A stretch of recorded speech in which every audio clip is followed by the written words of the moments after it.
Hello everyone, welcome back to our channel royal dreams. ఈరోజు మనం కొంచెం వెరైటీగా అలాగే డిఫరెంట్గా హెల్దీగా బీట్రూట్ చపాతీ ఎలా చేసుకోవాలో చిన్న వ్లాగ్లో తెలుసుకుందాం. ఫుల్ వీడియో కావాలంటే మీరు కింద నేను డిస్క్రిప్షన్లో వీడియో లింక్ ఇస్తాను, ఒకసారి వెళ్ళి చెక్ చేసుకోండి. సో బీట్రూట్ అనేది పిల్లలకి, చిన్నపిల్లలు మనం డైరెక్ట్గా ఇస్తే తినరు కాబట్టి వాళ్ళకి హెల్దీగా ఇలా మనం ఫుడ్లో వాళ్ళకి అలవాటు చేస్తూ ఉంటే వాళ్ళు ఇష్టంగా తింటారు, అలాగే డిఫరెంట్గా ఉంటుంది. సో బీట్రూట్ అనేది రక్తం పట్టడానికి, పిల్లలకి రక్తం ఇంప్రూవ్మెంట్, బీట్రూట్ అలాగే బరువు తగ్గడానికి, పిల్లల్లో రక్తం ఇంప్రూవ్మెంట్కి, చెప్పగల జ్ఞాపక శక్తి పెరగడానికి కూడా బీట్రూట్ చాలా ఉపయోగపడుతుందండి.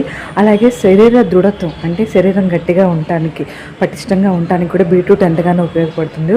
సో అలాంటి బీట్రూట్ మనం డైరెక్ట్గా ఇస్తే తింటారు కాబట్టి వాళ్ళకి ఇలా ఏదో ఒకటి చపాతీలాగో, పూరీలాగో, జ్యూస్ లాగో, స్వీట్ లాగో ఏదోలాగా చేసి వాళ్ళకి ఇస్తూ ఉంటే తింటూ ఉంటారు పిల్లలు.